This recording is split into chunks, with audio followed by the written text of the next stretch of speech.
I'm on the floor. I love to dance, so give me more, till I can't stand. Assalamualaikum warahmatullahi wabarakatuh. Halo teman-teman. Selamat datang di kelompok 6. Ini menceritakan tentang sejarah budaya Giyanti. بيوتنا بيتك جيت بشتاء أو صيف بالحب تريرا شرق وغرب عقل وقلب بكل الفرحة ارحبوا بالحب تريرا شرق وغرب عقل وقلب ارحبوا هلا بيكم ارحبوا يلا حيهم اقلبوا هلا بيكم ارحبوا كل منا بملعبه.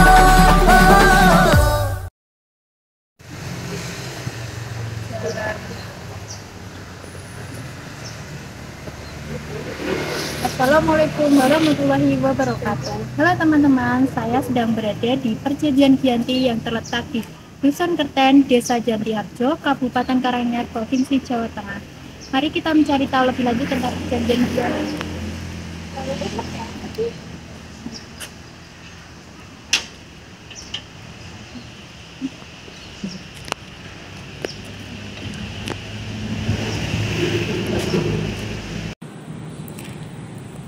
Bangunan situs Perjanjian Giyanti terlihat sederhana, hanya dipagari oleh tembok berwarna putih dan ditumbuhi pepohonan besar sehingga tampak teduh. Area situs yang berada di tengah persawahan yang tidak begitu luas dan tidak terlihat penanda monumental yang mewakili keberadaan situs tersebut, kecuali dua buah batu di antara akar pohon yang menjulur tidak beraturan. Pemilihan tempat ini dikarenakan dahulu adalah sebuah hutan belantara dan kata sesepuh terdahulu di sini adalah bumi yang suci. Perjanjian Giyanti merupakan kesepakatan Mataram yang diwakili oleh Pakubuwono III, VOC, serta kelompok Pangeran Mangkubumi atas pemecahan masalah kerusuhan yang terjadi di Mataram pasca meninggalnya Sultan Agung. Perjanjian Giyanti ditandatangani pada tanggal 13 Februari 1755 yang menandai berakhirnya Kerajaan Mataram. Penamaan Perjanjian Giyanti diambil dari desa tempat kesepakatan, yaitu di Desa Giyanti, ejaan dari bahasa Belanda, yaitu di Dusun Kerten, Desa Jantiharjo, Kabupaten Karanganyar, Provinsi Jawa Tengah. Terdapat dua inti dari Perjanjian Giyanti, yaitu pembagian wilayah Kerajaan Mataram. Untuk yang pertama, wilayah Barat Mataram diserahkan kepada Mangkubumi yang kemudian menyandang gelar Hamengkubuwono I dengan keraton bernama Kasultanan Yogyakarta. Untuk kedua, yaitu wilayah timur yang diserahkan kepada Mangkubwono III dengan keraton yang bernama Kasunanan Surakarta. Lahirnya Perjanjian Giyanti berawal dari masalah di dalam Kerajaan Mataram Islam dan adanya campur tangan VOC. Sikap Pangeran Mangkubumi yang memilih mengangkat senjata melawan VOC disebabkan karena VOC terlalu mengatur dan mendikte pemerintah Kerajaan Mataram Islam yang saat itu dipimpin Pakubuwono II.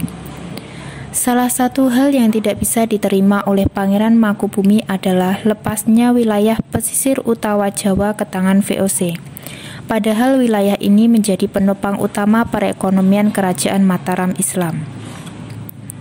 Dalam perang melawan VOC, Pangeran Mangkubumi dibantu keponakannya yaitu Raden Mas Said. Perang tersebut berlangsung selama 9 tahun, yaitu tahun 1746 sampai 1755 yang membuat kerugian besar terhadap VOC. Beragam upaya agar perang ini berakhir, akhirnya VOC menawarkan perdamaian dengan membagi wilayah Mataram Islam menjadi dua wilayah. Tempat perjanjian ini sebagai bukti lahirnya Yogyakarta pada tanggal 13 Februari 1755. Namun untuk memperingati lahirnya Yogyakarta yaitu pada tanggal 7 Oktober 1756 dikarenakan dulu membutuhkan waktu 1,5 tahun untuk membangun keraton. Dan pada akhirnya keluarga keraton melakukan perpindahan yang awalnya Magersari hingga memasuki ke keraton. Kota Jogja lahir pada tanggal 13 Februari 1755. Tepatnya apa di sini di tempatnya di sini dulu di tengah hutan Belanda dan di bawah pohon besar yang kayak gini, bukan di tempat istana, di rumah megah, ya. Sini tempatnya. Pilihnya di sini karena apa? Karena ke atas sepuh dulu katanya sini sunyi suci. Itu. Tapi kalau di Jogja diperingati bukan tanggal 13 Februari hari jadinya. Di Jogja itu diperingati hari jadinya tanggal 7 Oktober. Lahirnya Jogja.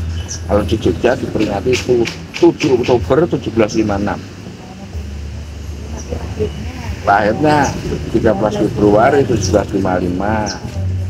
Senggang waktu 1,5 tahun. Dikarenakan apa? Untuk bangun keraton. Jangka waktu 1,5 tahun. Kenapa di Jogja diperingati 7 Oktober? 7 Oktober itu perpindahan keluarga keraton dari Magersari. Dan lokasi Magersari itu dari Ambar Ketawang masuk ke keraton itu tanggal 7 Oktober 1755. Sebenarnya berapa? 1,5 tahun. Jika kita memasuki di situs perjanjian Giyanti, kita akan melihat sebuah batu bulat yang berada di antara akar pohon yang menjalar tidak beraturan. Yuk, mari kita lihat batu tersebut.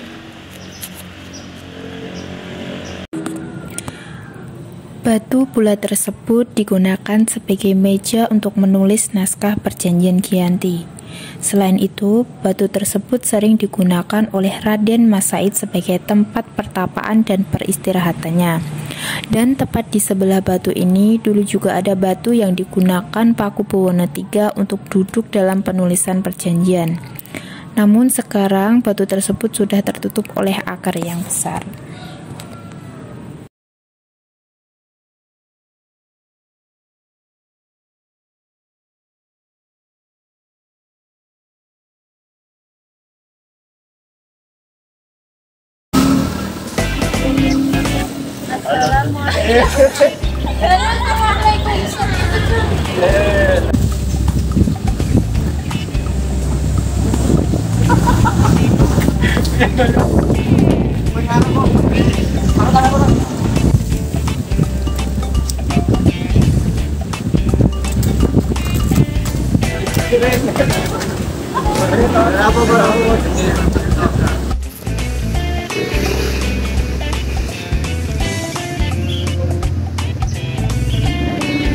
Assalamualaikum warahmatullahi wabarakatuh. Halo teman-teman, saya sedang berada di perjanjian Giyanti yang terletak di terletak di Dukuh, Kerten.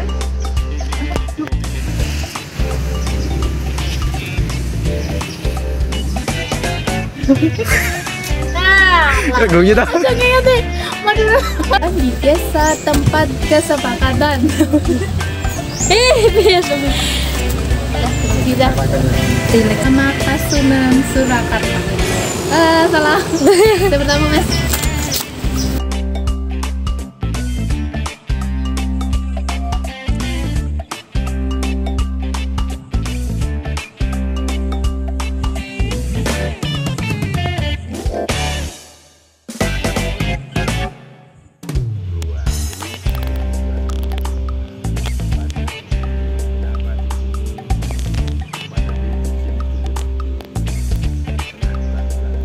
Yang untuk video untuk pertanyaan itu harus ada. Iya.